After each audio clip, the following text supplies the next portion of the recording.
아름다운 찬양 감사합니다. 이 감사와 영광의 몫을 하나님께 드리겠습니다. 감사합니다.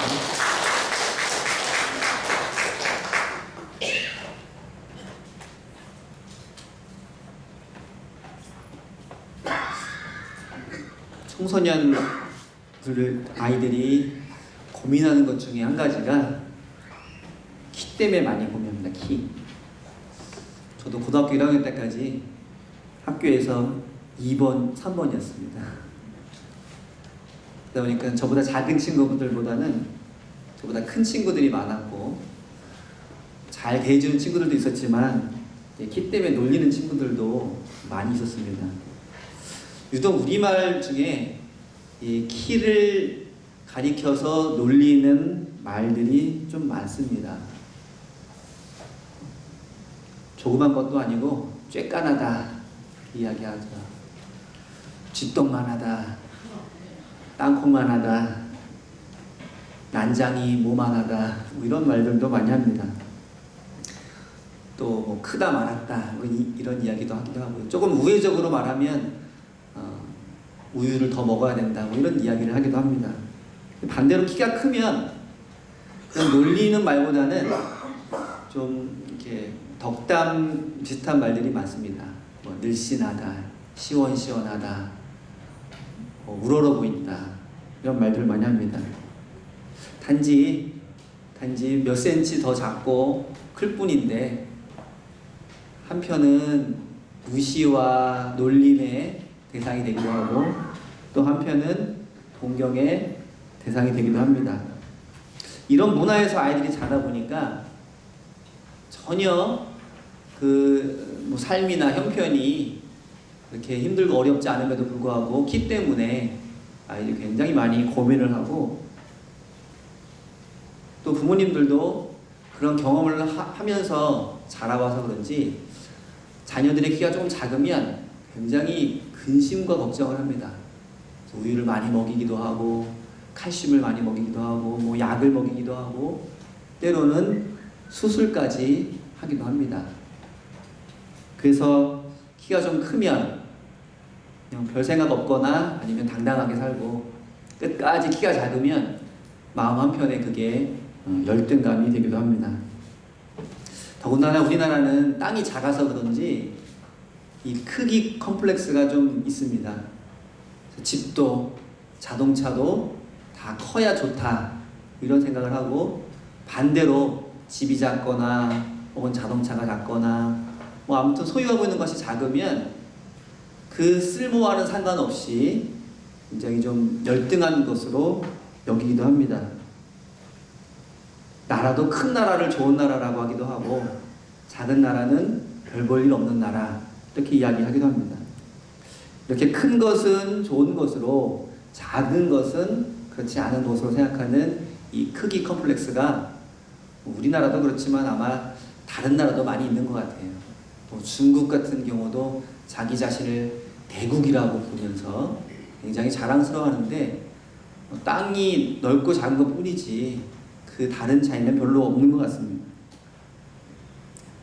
이러한 크기 컴플렉스는 시대와 장소가 달라도 계속 이렇게 유효한 것 같습니다. 성경에서도 이러한 그 가치관과 개념들이 가끔 등장합니다. 겨자씨가 대표적인 예입니다. 겨자씨는 작은 것의 대명사, 작고 볼품없는 것 이런 걸 말할 때 겨자씨 같다 뭐 이런 표현을 하기도 합니다. 그래서 예수님도 믿음이 작은 것을 표현할 때 겨자씨만한 믿음이라고 표현을 하기도 합니다. 겨자씨는 본인의 의도와는 상관없이 이렇게 작고 보잘것없고 볼품없는 그런 것들의 대명사로 표현이 됩니다. 그런데 예수님께서 작고 볼품없는 것, 긍정적이기보다는 부정적인 의미로 많이 쓰이는 이 겨자씨를 하나님 나라의 비유로 설명을 하고 있습니다. 대부분 하나님 나라에 대한 비유는 많은 사람들이 생각하는 일반적인 기대와는 좀 다른 부정적이거나 아니면 많은 사람들이 주목하지 않거나 하는 그러한 소재를 들어서 하나님의 영광과 하나님의 위대하심을 나타내는 하나님의 나라를 설명하기도 합니다. 그만큼 듣는 사람들로 하여금 획기적이고 발상의 전환을 요구하는 그러한 내용이기 때문에 많은 사람들의 기억에 오래오래 남아있는 그런 효과를 불러일으키기도 합니다. 우리도 무엇인가 부정적으로 생각하던 어떤 것들을 굉장히 좋고 또 위대한 것에 비유하면 아마 많은 사람들이 예전에 듣지 못했던 이야기라고 하면서 기억에 많이 남게 될 것입니다. 이 겨자씨가 바로 그러한 효과를 불러일으키면서 하나님의 나라는 과연 어떤 것인지를 다시 한번 생각하는 그러한 비유이기도 합니다. 비유의 내용은 여러분들이 잘 알고 계시는 내용 그대로입니다. 정말 모든 씨 중에 가장 작은 이 겨자씨가 땅에 심겨지면 이 겨자가 열리게 되는 이 식물이 자라게 되는데, 엄밀하게 말하면 나무는 아닙니다. 나무는 아니고 1년에 한 번씩 이렇게 자라는 풀 종류입니다. 그런데 이 풀이 굉장히 크게 자라나서 웬만한 나무보다 더 크게 자라나고 그 가지에 새들이 날아와서 앉을 정도로 크게 자란다는 이 자연 현상을 보고 예수님께서는 하나님의 나라도 아주 작은 일부터, 그리고 별 볼 일 없어 보이는 그런 사람들로부터 시작되지만, 그러나 그 결과는 나중에 놀라운, 우리가 상상할 수 없는 모습으로 이루어진다는 것을 말씀해 주셨습니다. 그리고 이 비유 가운데 새가 등장을 하고 그 새들이 날아온다는 이런 이미지가 등장을 하는데, 이 이미지를 말씀하시면서 예수님은 이 겨자씨 비유를 에스겔에 나와 있는 그 백향목 이야기와 연결을 지금 시키고 있습니다. 그래서 오늘 우리가 읽었던 구약 성경인 이 에스겔 17장은 이스라엘 백성들이 지금 바벨론 포로에 끌려와 있을 때에 그들의 처지를 비유하면서 해주신 말씀이기도 합니다. 에스겔 17장 22절부터 23절을 보면 주 여호와께서 이같이 말씀하시되 내가 백향목 꼭대기에서 높은 가지를 꺾어다가 심으리라. 내가 그 높은 새 가지 끝에서 연한 가지를 꺾어 높고 우뚝한 산에 심되 이스라엘 높은 산에 심으리니 그 가지가 무성하고 열매를 맺어서 아름다운 백향목이 될 것이요 각종 새가 그 아래로 깃들이며 그 가지 그늘에 살리라. 라는 이 에스겔 말씀이 예수님께서 비유를 말씀하실 때 그 비유를 듣는 많은 사람들의 머릿속에는 자연적으로 떠오르는 말씀입니다. 예수님도 그런 의도를 가지고 말씀을 하셨고, 이 에스겔서에서 말씀하시는 그 내용은 나라를 잃고 절망에 빠져있는 이스라엘 백성들, 정말 나뭇가지, 부러진 나뭇가지와 같은 그 이스라엘 백성들을 하나님께서는 다시 땅에 심으셨고 그 가지가 나중에는 높은 그런 아름다운 백향목이 되어서 그 가지에 많은 새들이 깃들일 것이라는 그런 비유의 말씀입니다. 이 말씀을 통해서 하나님께서는 이스라엘이 지금은 꺾어진 나무와 같지만 언젠가는 하나님의 때에 하나님께서 그들을 회복시키시고 그들을 새롭게 만드실 거라는 그 말씀을 해주고 계십니다. 성경에서 이 큰 나무는 큰 나라를 의미합니다. 꺾어진 나무는 망한 나라를 의미하겠지. 그러나 하나님께서는 그 꺾어진 나무와 같은 이스라엘 백성들을 다시금 회복시키셔서 큰 나라로, 위대한 나라로 만들어 주겠다는 말씀을 전해주셨습니다. 그리고 예수님께서는 바로 그 이야기를 가져다가 겨자씨 비유를 하시면서 이제는 나뭇가지 정도가 아니라 눈에 보이지도 않을 정도로 작은 그 겨자씨가 만약 땅에 심긴다면 백향목처럼 큰 나무로 자라나서 그 아래 많은 새들이 깃들이게 될 것이라는 말씀을 해주고 있습니다. 이 비유는 그리 어려운 내용도 아니고 해석하기에 그리고 이해하기에 그런 난해한 구절도 별로 나오지 않습니다. 그런데 문제는 우리의 현실이 이 비유처럼 과연 이루어지느냐라는 것입니다. 여러분, 우리가 살고 있는 이 현실을 가만히 돌아보면 작은 나무가지가 큰 나무로 자라나고 작은 겨자씨가 큰 그런 풀로 자라나는 자연 현상은 눈으로 볼 수 있지만 우리 한 사람 한 사람의 개인적인 삶을 바라볼 때 과연 그러하냐는 것입니다. 현실은 정말 야박하고 그리고 벽이 높아 보입니다. 우리말에도 이런 말이 있습니다. 좁쌀이 백날 구르는 것보다 호박이 한 번 구르는 게 낫다. 여러분 언제 이런 말을 많이 쓰십니까? 내가 아무리 절약하고 노력하고 애쓰지만 나보다 재능을 많이 갖고 있는 사람 혹은 나보다 미천을 많이 갖고 있는 사람들이 별로 노력하지 않고 무언가 큰 일을 이루는 것을 볼 때 우리는 그 모습 속에서 이 현실 앞에 절망하면서 이런 말을 하기도 합니다. 좁쌀과 같은 내가 아무리 노력하고 애써봐야 호박과 같은 어떤 사람이 쉽게 한번 구르면 이룰 수 있는 것도 내가 감히 꿈꾸지 못하는 그러한 현실, 그것들을 바라보면서 때로는 자주 섞인 목소리로 하는 말이 바로 그 말일 것입니다. 그리고 요즘은 이러한 생각이 더욱더 팽배해 있어서 우리가 흔히 요즘 말하는 흙수저니 금수저니 하는 말들이 그러한 세태를 가리키고 있습니다. 그런데 성경에 나타난 하나님의 역사는 가히 겨자씨의 반란과 같은 혹은 흙수저의 반란과 같은 그런 이야기들이 가득 넘쳐나고 있습니다. 여러분이 잘 알고 있는 이 아브라함이라고 하는 믿음의 조상은 75세가 되도록 자녀가 없었던 쓸쓸한 그런 부부였습니다. 주변에서 그들을 볼 때에 정말 위대한 사람이다, 씨앗이 큰 사람이다, 요즘 말로 하면 금수저다 라고 말할 만한 것이 전혀 없는 그런 사람이었습니다. 미래에 대한 희망도 계획도 자신의 가문에 대한 어떠한 생각도 할 수 없는 그런 사람이었습니다. 그런 보잘것없는 아브라함이 하나님 손에 들림받고 하나님께서 이 역사에 그를 심으실 때에 그는 큰 민족을 이루는 그런 믿음의 조상이 되었고 오늘날 기독교와 유대교와 이슬람교에서 세계의 인구의 거의 3분의 1 이상이 되는 사람들이 조상으로 여기는 그런 사람이 되었습니다. 요셉이라고 하는 사람은 어떻습니까? 어렸을 때에 유복한 가정에서 생활했던 것을 빼면 청년 시절과 장년 시절의 대부분을 노예로 그리고 감옥에서 죄인으로 보냈던 사람이 바로 요셉입니다. 아무것도 계획할 수 없고 미래를 그려볼 수도 없는 겨자씨와 같고 흙수저와 같았던 그 요셉이 나중에 애굽의 총리 대신이 되어서 중동 지방을 먹여 살리는 놀라운 일을 담당하기도 했습니다.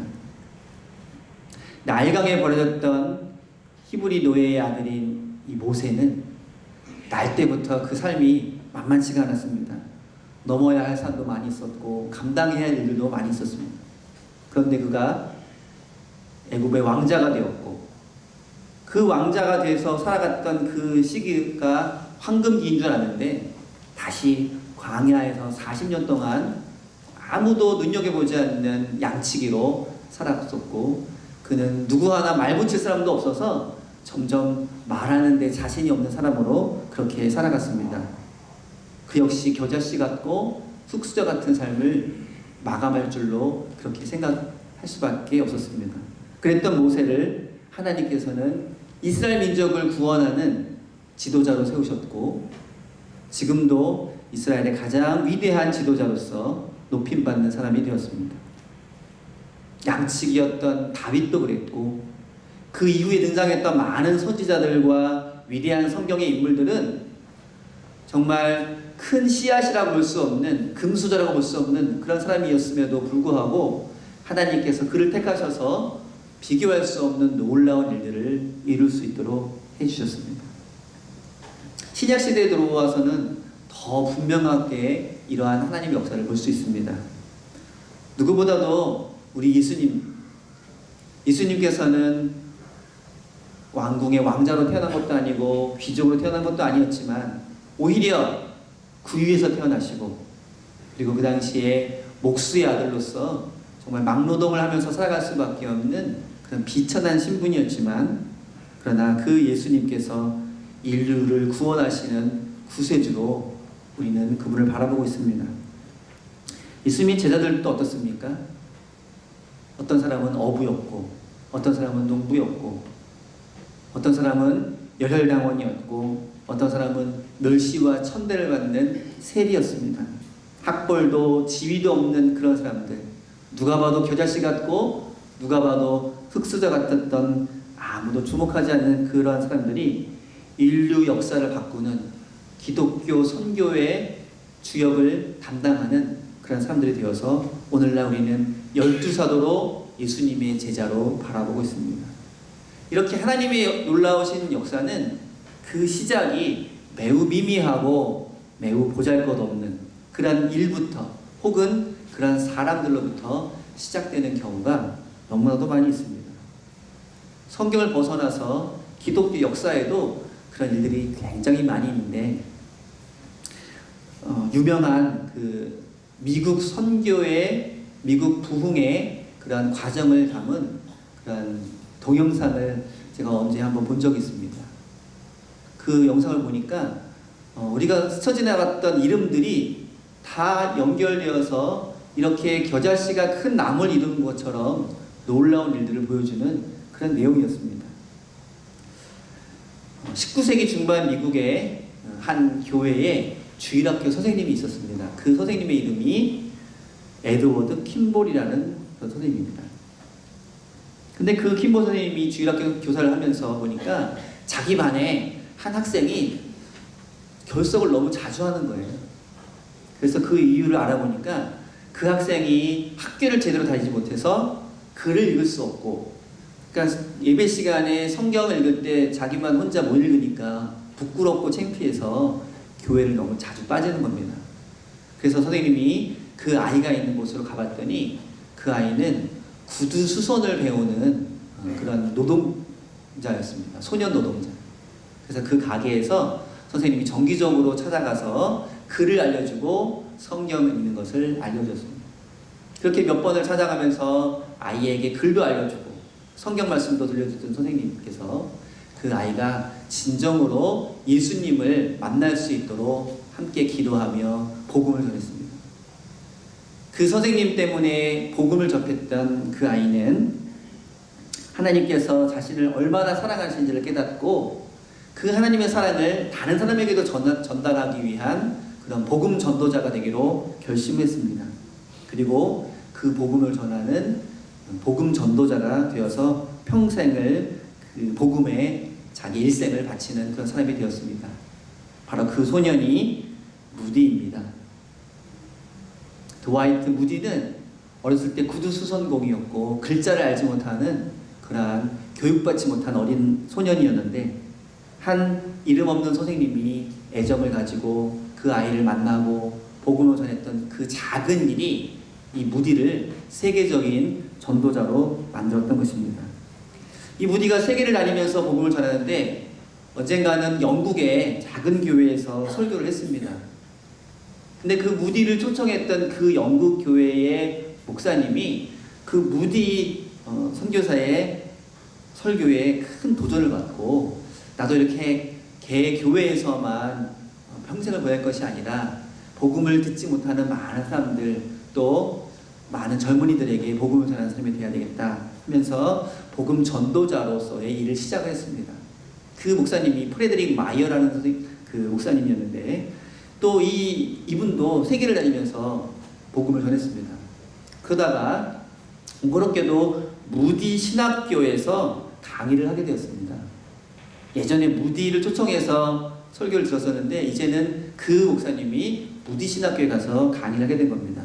근데 그 강의를 듣던 많은 신학생들 중에 한 사람이 큰 감명을 받고, 나도 내 인생을 하나님께 온전하게 헌신해야 되겠다 라는 결단을 하고 복음 전도자가 됩니다.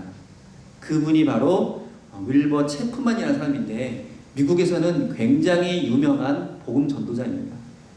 또 이 소년이 그렇게 복음 전도자가 되어서 전국을 다니면서 미국에 복음을 전했는데 어느 날 그 야구 선수들이 모여 있는 그런 모임에서 이렇게 설교를 하시게 됐어요. 그 젊은 야구 선수들이 이제 신우회처럼 모여서 예배를 드리는데 그곳에서 이 윌버 체프만이라는 복음 전도자가 복음을 전했습니다. 근데 그 야구 선수들 중에 한 사람이 또 마음의 감명을 받았습니다. 그래서 그 야구 선수가 또 복음 전도자가 됐어요. 그 사람이 굉장히 유명한 TV 그 설교자였던 빌리 썬데이라는 사람입니다. 그 사람이 얼마나 설교를 잘 하시는지 굉장히 그 마치 배우가 이렇게 연기를 하는 것처럼 아주 감동적으로 또 감성이 호소하는 그러한 설교를 통해서 많은 사람들을 전도했던 사람이 바로 이 빌리 썬데이라는 사람입니다. 이 빌리 썬데이도 여러 곳에서 집회를 했고 그 집회에서 놀라운 일들이 많이 일어났습니다. 한 기독교 단체가 이 빌리 썬데이를 초청을 해서 집회를 하고 그때부터 그 도시를 복음화해야겠다는 사명감을 가지고 모여서 기도회를 하기 시작했습니다. 그래서 계속해서 기도회를 하고 이렇게 5년이 동안 계속 기도를 했는데 그때에 한 어린 청년이 한 16살 되는 한 청년이 그 모임에서 그 기도회를 통해서 그리고 집회를 통해서 큰 감명을 받고 또 그도 하나님께 자신의 삶을 헌신하게 되었습니다. 바로 그 소년이 빌리 그레함입니다. 이렇게 하나님의 역사는 아주 작은 것 같은 한 사람의 열정과 한 사람의 헌신을 통해서 또 다른 지역에 믿음의 씨앗을 뿌리고 또 그 씨앗이 자라나 큰 나무가 되어서 또 다른 지역에 믿음의 씨앗을 뿌리는 일들이 연속되어서 미국에 대부흥을 일으켰고 그것을 통해서 많은 나라가 미국에 있는 선교사들을 통해서 복음화되는 놀라운 역사가 일어났던 것을 우리는 볼 수 있습니다. 여러분 주변에 지금은 정말 겨자씨와 같은 어떤 일이 있습니까? 우리가 보기에 겨자씨처럼 아주 보잘것없는 어떤 사람이 있습니까? 그 사람이 혹은 그 일이 장차 큰 나무가 되어서 많은 새들이 깃들어 살 수 있는 놀라운 역사가 일어날 줄로 믿습니다. 그렇기 때문에 우리는 어떤 작은 일을 보고도 그리고 작은 사람 혹은 어린아이를 보고도 무시하거나 혹은 가볍게 지나칠 수 없다는 것입니다. 우리나라에서도 그런 일들은 무수히 많이 있었고 아마 이 가운데 있는 여러분들에게도 그러한 내용의 그런 간증들이 많이 있을 줄로 압니다. 선교 초기에 1893년에 캐나다 선교사인 에비슨이라는 선교사가 의사 출신인데 우리나라에 의료 선교를 하기 위해 들어오셨습니다. 그래서 각지에서 의료 선교를 감당하고 있었습니다. 주로 그때 지금의 서울의 그 을지로 입구 쪽에 있는 곤단골이라는 곳에서 이제 많은 사람들에게 복음을 전하고 있었는데 마침 그 곤단골의 백정들, 그 당시 아주 천대받던 천민인 백정들이 모여 살고 있었습니다. 근데 어느 때 그 전염병이 돌아서 많은 사람들이 죽거나 혹은 사경을 헤매는 일이 있었는데 이 에비슨 선교사가 그곳에 들어가서 많은 사람들을 치료해 주었습니다. 그때 치료를 받았던 백정 중에 박성춘이라는 백정이 하나 있었습니다. 근데 많은 사람들이 자기를 그동안 천시하기만 했고 무시하기만 했었는데 이 서양의 선교사가 자기를 헌신적으로 도와주고 또 치료해 준 것에 감동을 받아서 병이 나은 후에 그 선교사님이 함께 섬기고 있는 곤단골 교회에 출석을 하기 시작을 했습니다. 그리고 많은 사람들을 전도하였고 그리고 그들의 그런 헌신적인 선교를 보면서 자신도 열심히 선교하고 또 전도해야 되겠다고 마음을 먹고 그렇게 헌신적으로 교회를 섬겼습니다. 그리고 자기에게 있던 아들을 그 에비신 선교회사에게 데리고 가서 우리 아들도 이대로 놔두면 나처럼 사람들한테 천시받고 또 무시당하는 삶을 살게 될 텐데 선교사님이 잘 가르쳐 주십시오 라고 부탁을 하고 그 에비신 선교회사에게 맡겼다고 합니다. 그래서 이 선교사님이 그 아들을 교육을 시키고 특별히 의료 교육을 시켜서 의사가 될 수 있도록 그렇게 도와주었습니다. 그 아들의 이름이 박서양이라고 하는데요. 우리나라 최초의 제1호 그 서양 의술을 공부한 의사가 되었다고 합니다. 그리고 이 박서양은 나중에 많은 학교를 세우기도 하고 그 학교에서 의술을 가르치기도 하고 그리고 독립운동을 하는 데에도 참여를 해서 간도지방에서 독립군들을 도와주고 그들을 치료해주는 그러한 일들을 많이 감당했다고 합니다. 그리고 그 아버지였던 이 박성춘이라는 사람은 나중에 그 곤단골 교회가 지금의 인사동에 있는 승동교회로 되었는데 그 승동교회 장로님이 되었습니다. 아무도 쳐다보지 않았던 백정 출신이었던 이 박성춘이라는 분이 주님을 만나고 그 에비신 선교사의 작은 도움을 받아서 한국 교회의 큰 인물이 되었을 뿐만 아니라 그 자녀들까지 한국 교회와 그리고 나라와 민족을 위해서 크게 쓰임받는 그러한 사람들이 되었다는 것입니다. 이러한 겨자씨 비유가 제자들에게 그리고 오늘날 우리에게 주는 그러한 메시지는 무엇입니까? 제자들이 보기에 그 당시 거대한 로마 제국이 다스리고 있는 그때에 하나님의 나라가 이루어지려면 이 로마 제국과 버금가는 힘을 가진 어떤 지도자가 등장을 해서 큰 군대를 거느리고 맞서 싸우지 않으면 하나님의 나라는 이루어지지 않을 거라고 생각을 했습니다. 거창한 나라, 거대한 군대, 그것이 제자들과 그 당시 사람들이 바라보던 모습이었습니다. 그러나 예수님께서는 하나님의 나라는 그렇게 다가오는 것이 아니라 마치 눈에 보이지 않는 작은 겨자씨가 나중에 크게 자라는 것처럼 하나님의 말씀의 씨앗이 한 사람 한 사람의 가슴에 심어지고 그들이 그 말씀을 가지고 이 세상을 살아갈 때에 지금 눈앞에는 당장 보이지 않지만 하나님의 나라는 반드시 이루어진다는 것을 우리에게 말씀해 주셨고 그 예수님의 비유처럼 오늘날 그 하나님의 나라는 로마를 정복하고 세계를 정복해서 지금 이렇게 우리에게까지 전파되었던 것을 볼 수 있습니다. 우리의 삶도 교회도 때로는 뭔가 발전하지 않는 것처럼 보여서 나아지지 않는 것처럼 보여서 변화되지 않는 것처럼 보여서 조급하거나 또 안타까울 때가 많이 있습니다. 누군가 큰 능력을 가진 사람이 뭔가 새롭게 바꾸어 주기를 기대하는 마음도 있을 것입니다. 우리가 기대하지 못했던 어떤 큰 행운을 만나서 우리의 가족이 혹은 우리의 교회가 뭔가 획기적으로 변화되는 것을 기대하는 그런 마음도 있을지 모릅니다. 그래서 많은 사람들이 복권을 구입하고 일주일이나마 행복하게 지내려고 합니다. 그러나 한 사람이 번개를 7번 맞을 확률보다 더 적다는 그 복권을 기대하는 것이 얼마나 허황된 일인지는 우리가 너무나 잘 알고 있습니다. 하나님의 방법은 그렇게 거창하게 획기적으로 놀라운 일들을 통해서 이루어지는 것이 아니라 큰 능력을 가지고 큰 재능과 미천을 가지고 있는 그런 사람들을 통해서 이루어진다기보다는 지금은 겨자씨처럼 보이는 사람, 지금은 겨자씨처럼 보이는 그 일들을 통해서 하나님의 놀라운 일들은 이루어질 줄로 믿습니다. 그리고 하나님의 그 역사는 우리 수석교회에서도 그대로 이루어질 줄로 믿습니다. 지금 우리가 감당하고 있는 일이, 우리가 지금 시작하는 그 일이 비록 세상적인 관점으로는 겨자씨처럼 보여도, 작은 것처럼 보여도, 그리고 우리가 지금 가르치고 있고 돌봐주고 있는 우리 교회의 어린아이들, 청소년, 청년, 그리고 새로 나오신 어떤 성도분들이 우리가 보기에는 굉장히 부족한 것 같고 겨자씨같이 보여도 하나님께서는 그 일을 통해서 그리고 그 사람들과 우리 어린아이들을 통해서 하나님의 놀라운 일들을 이루게 하실 줄로 믿습니다. 오늘 우리는 평화통일주일 예배를 드립니다. 근데 그 평화통일이라고 하는 그 주제는 우리와 상관없는 거창한 주제처럼 보입니다.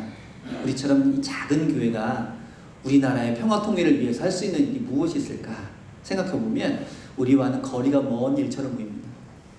그러나 하나님께서는 겨자씨를 통해서 큰 나무를 이루시는 것처럼 작은 교회를 통해서 그리고 그 작은 교회에 있는 어린아이들을 통해서 하나님의 놀라운 일들을 또 이루어 가실 줄로 믿습니다. 그 크고 놀라운 하나님 나라의 일은 우리와 상관없는 일이 아니라 바로 우리를 통해서, 우리의 자녀들을 통해서, 우리의 교회들을 통해서 이루시는 하나님의 일이 될 줄로 믿습니다.